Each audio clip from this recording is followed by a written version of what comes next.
What you're hearing now is not a custom keyboard. It's the upcoming Titan Hall-effect keyboard from Tekkusai and Luminkey. And honestly, it is the best sounding pre-built Hall-effect keyboard I've tried. The Titan features a really nice 75% layout, which has pretty much all the functionalities I personally need for gaming and editing videos, while still remaining nicely compact.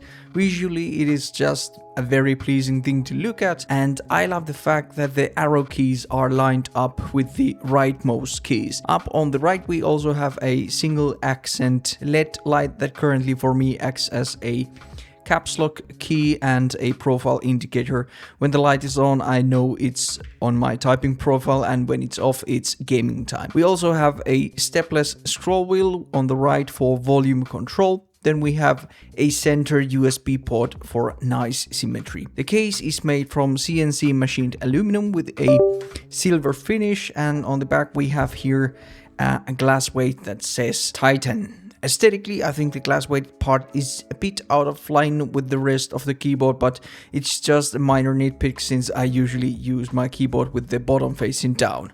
The keycaps are made from reverse dice-upped PBT with a really nice wall thickness. Reverse dice-upping means that the legends are the color of the actual keycap and the surrounding color is then dice-upped to the keycap. This allows for more freedom for the legend placement and fonts used, and it is usually lower cost to produce, especially for lower minimum order quantity runs. The flip side is that the legends are not as crisp as with injection molding, such as double shotting, and the surrounding color, especially with black, is not as deep of a black as if the actual plastic were that color. I think for stock keycaps these are really good and the legends look really nice and uniform. The black on some lighting situations is tinting a bit brown, but it's not anything that distracting. I would take these keycaps any day over a shine through keycap set. Then let's take a look inside. To open this we first need to take off the scroll wheel, and then there are some screws on the bottom. The first part of the scroll wheel is magnetic, and then there are 2 screws for the rest of the wheel. Then we need to unscrew the bottom screws, and after that the upper part of the case lifts up very nicely. The module is resting on the bottom on silicone gaskets, and the bottom of the case has 2 thin layers of foam for sound dampening. The USB port is actually found on the PCB itself, which is a pretty uncommon thing for these centered USB keyboards. We can also see that the plate material is FR4, and between the plate and the PCB there is a foam layer and a PET film sheet. A very simple structure that works really well here. The stabilizers are plate mounted, which are usually not this good. These sound and feel really nice, and the only slight rattle I could find is on the backspace and enter keys when pressed off center. It is quite uncommon to see stock stabs that are this nice, so I hope this carries onto the consumer batch as well. The switches are their custom Focus Titan HE switch. That seems to be a custom version of the Designer Studio Focus HE switch. These are made by Grain Gold, which is the same factory that made the JERRORRs, Aulap TI-HEs, and also the Lecker Tickens, which all are switches that I personally love. Unique to these switches is the force rating. It starts at 35 gram force and ends at 45 gram force, which makes these a super linear feeling switch. They feel lightweight, but not so light you have miss inputs, and they do sound great as well.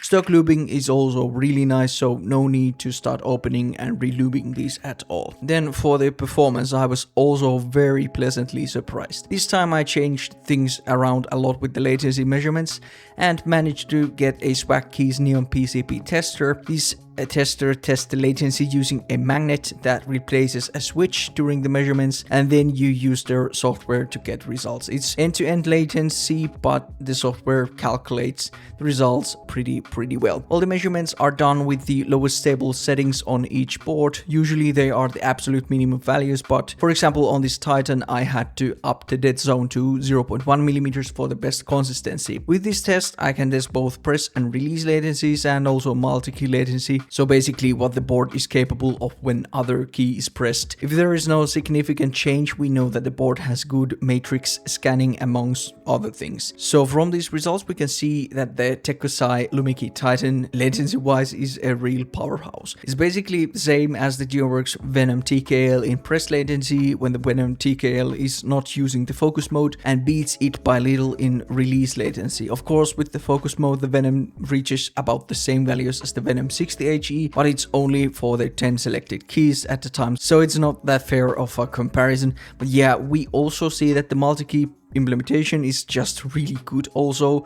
So yeah, really impressive stuff performance wise. The web driver of this board is a bit work in progress as I'm filming this video, but I'm pretty much a set and forget kind of a keyboard user, so I have been able to hone in my settings pretty well here. I have two profiles, typing and gaming, and I use 0.1mm for the movement keys with rapid trigger on at 0.1mm also. You could set the rapid trigger in increments of 0.001mm if you set the sensitivity to ultra, but this is what I found works the best for me. Then we have also currently SOCD, Rapid Snappy and DKS functions with some interesting presets. I don't use these myself, but they seem pretty neat. Then we also have a gamepad emulation that is lacking from most non-wooting Hall effect keyboards. Overall, I'd say the web driver has all the functionalities I want from it, except maybe a switch selector if I ever want to switch swap, and I heard that it's coming in the future. So driver wise, work in progress, currently already very good, and it will be updated for launch